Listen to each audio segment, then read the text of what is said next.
What's called a bomb cyclone hit the Hudson Valley, bringing with it heavy rains and winds that knocked down trees and power lines. Jeff, when it's this cold and the wind is howling, wind chills are expected to get to 30 degrees below zero. That's what's expected tonight and tomorrow morning in the North Country. I'm here on Chester Avenue where the road is blocked off. Police have confirmed that an emotionally disturbed man has been barricaded inside his home. This is a dummy M67 frag grenade. It's what the soldiers were training with today.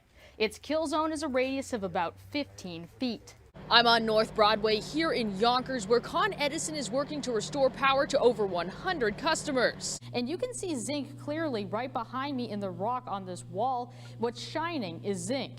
You can also see it very clearly here in this piece of rock. The shining material in the rock, that's zinc. Jeff, people have been lining up since 5 this evening at Jefferson County Dog Control, and public health officials say that's a good thing. Across the street from this church in Pelham is the home of 60-year-old Danny Manich. The Westchester District Attorney's Office announced yesterday he was arrested on May 3rd after he was allegedly caught in an online sex sting. To some residents of this seemingly quiet neighborhood, this doesn't come as a surprise. Men are always looking for sex in one way or the other, no matter how old they are. That's too bad, because at 60 you should be enjoying yourself, or close to it. I guess that's what he was looking for. Meanwhile, other residents were surprised to find this was happening so close to home. I can't believe it. I had no idea that this sort of thing was going on in this town, because it seems like a really nice town, right? Investigators say that on April 15th, Manich sent pornographic images of a minor to an undercover investigator from the district attorney's office. Prosecutors say Manich was under the impression that he was allegedly speaking with someone who could get him a child for sex. Manich was released on bail. His next court appearance is on May 28th in White Plains City Court. Genevieve DiNatale, FiOS 1 News.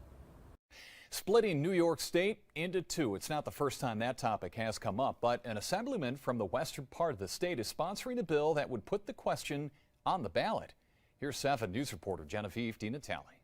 State Assemblyman Steve Hawley, who represents an area between Rochester and Buffalo, is sponsoring this bill, which would put a referendum on the November ballot. It would ask all New Yorkers if they would support dividing New York into 2 separate states, with upstate New York being one state and downstate being another. This isn't necessarily about corruption. It's not Republican and Democrat at all. It's not the governor versus upstate or anywhere else. This is about representing people and trying to make sure that our way of life is sustained. Hawley maintains that this is an issue of representation, and the executive director of the New York State Association of Counties says this certainly isn't the first time the idea of splitting New York has come up over the years. So oftentimes the upstate culture clashes with the downstate culture or the downstate values, and you see pieces of legislation come up from time to time, like this piece of legislation by Assemblyman Hawley.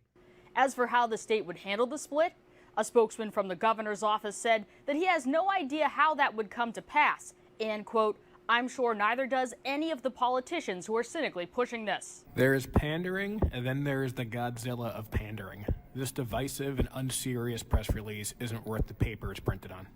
But Hawley maintains that he isn't cynical. Anyone that knows me knows that I don't have any cynicism in my character. As for what it would be called if it does split? Well, I don't know. The president recently called it Upper New York. New Amsterdam, there's New New York. The bill is currently in committee. Genevieve DiNatale, 7 News. What's called a bomb cyclone hit the Hudson Valley, bringing with it heavy rains and winds that knocked down trees and power lines. Take a look at this tree in Hawthorne that fell on top of a home on Marietta Avenue around 11:57 Wednesday night. Trees like this fell in Greenburgh and Putnam Valley as well, resulting in the closing of a portion of Dobbs Ferry Road. The National Weather Service issued a wind advisory for the Hudson Valley region until 6 o'clock Thursday night. West winds are expected at 20 to 30 miles an hour, with gusts of up to 65 miles an hour, making travel especially difficult for high-profile vehicles. And more trees like this are expected to fall throughout the day, so this storm is far from over. In Hawthorne, Genevieve DiNatale, FiOS 1 News. Tonight on Military Matters, throwing a grenade. It's part of the duties of a U.S. soldier, and we got to see training firsthand today. Here is 7 News reporter Genevieve DiNatale. From behind a bunker on Range 17 at Fort Drum, one soldier held his arm high. Throw! Then they hit the deck. This is live grenade training. They tossed 1, sometimes 2 grenades in a row into a sand pit, sending smoke into the air and shaking the trees nearby. They're soldiers with the 4th Battalion, 31st Infantry Regiment. These troops will be deploying to Afghanistan in the coming months, and this grenade training, although seemingly dangerous, is designed to prepare them. I've been in the Army for 2.5 years, and the only time I've used a hand grenade was in basic training. So this is a good training right before we go, so we can get more familiarization on these weapons. This is a dummy M67 frag grenade. It's what the soldiers were training with today. Its kill zone is a radius of about 15 feet. Grenades are used to normally clear bunkers or to obscure or cover and conceal enemy or friendly movement. After the pin is pulled, it takes 5 to 7 seconds for the grenade to detonate.